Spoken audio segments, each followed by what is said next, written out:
وغادي تنوضي تحيدي ليا العكز وتصاوبي ليا الشباكيه اللي كتجي معلكه كيف ما كتشوفوا معايا، مقرمشه وهشيشه في نفس الوقت، مع السر اللي كيخلي العسل انه يجي فيها لاصق.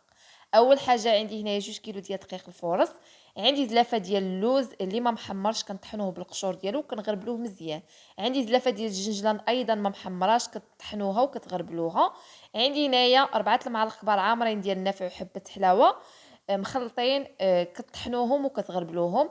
المسكه الحره ايضا عندي ديك القريعه الصغيره كنطحنها وكنغربلها، ومعلقه كبيره ديال القرفه ايضا مغربله، عندي كاس ديال زيت الزيتون، كاس ديال الزبده.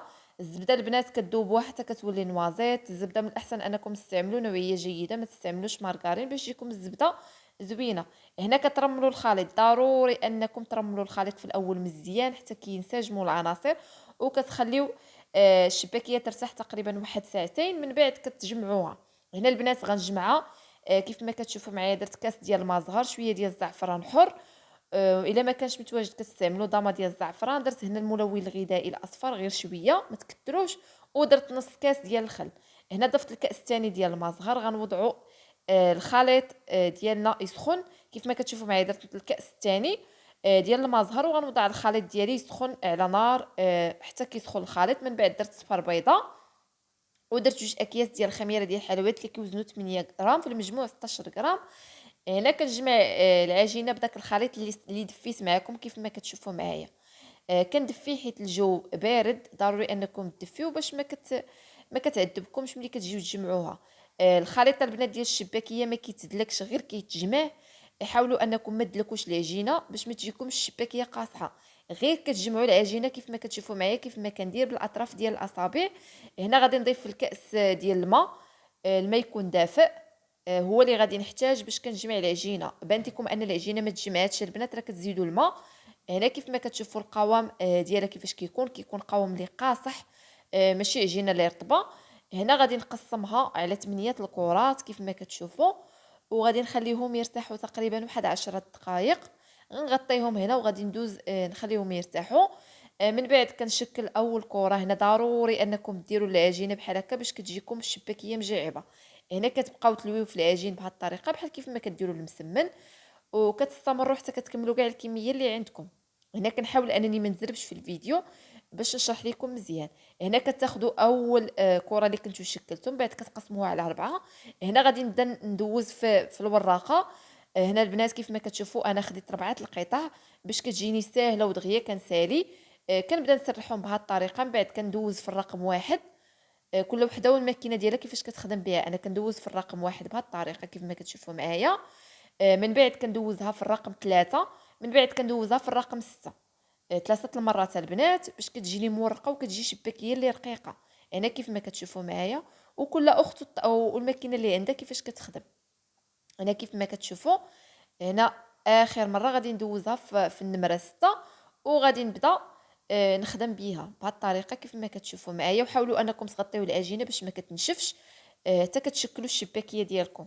هنا من بعد كناخذ هاد الجراره. الصراحه هاد الجراره هي اللي خدمت بها، عمليه وسهله. انا كنعاون بهاد الجراره ايضا كنقطع، حيت هذيك ما كتقطعش مزيان عاوتاني، ولكن كتطراسي لينا شباكيه باش كتجينا مقاده في نفس الحجم. هنا كتبداو تقطعوا.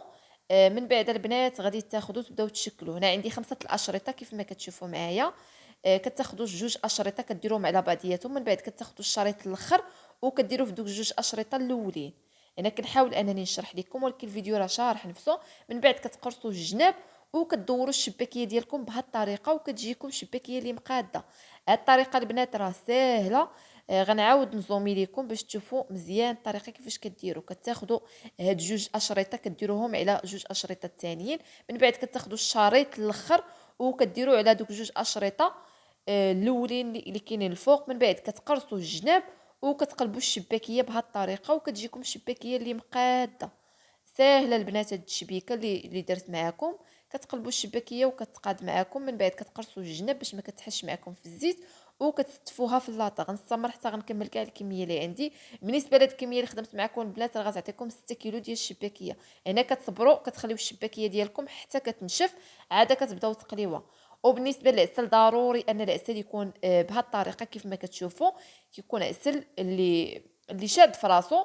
سبق لي وشاركته معكم، العسل خصو يكون ثقيل البنات باش يشد في الشباكيه، وتسخنوه قبل ما توضعوه فيه الشباكيه. وهنا من بعد كديروا مقله كتعمروها بالزيت، وكديروا الزيت حتى كتسخن. ما تخليوهاش عاوتاني حتى تسخن بزاف باش ما تحرقش لكم الشباكيه ملي توضعوها فيها.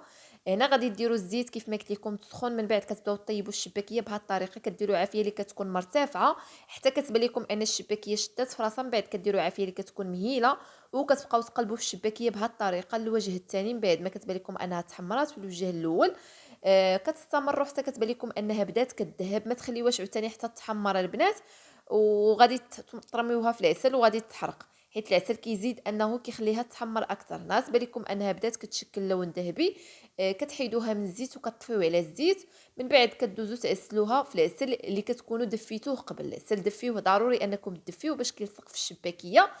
من بعد هنا كندوز نقلي القليه الثانيه، كنشعل الزيت كيف ما كتشوفوا، ودائما العافيه في الاول كتكون مرتفعه حتى كتشد الشباكيه في راسها. من بعد كنقص عافيه اللي كتكون مهيله، وكنستمر حتى كنكمل كاع الكميه اللي عندي.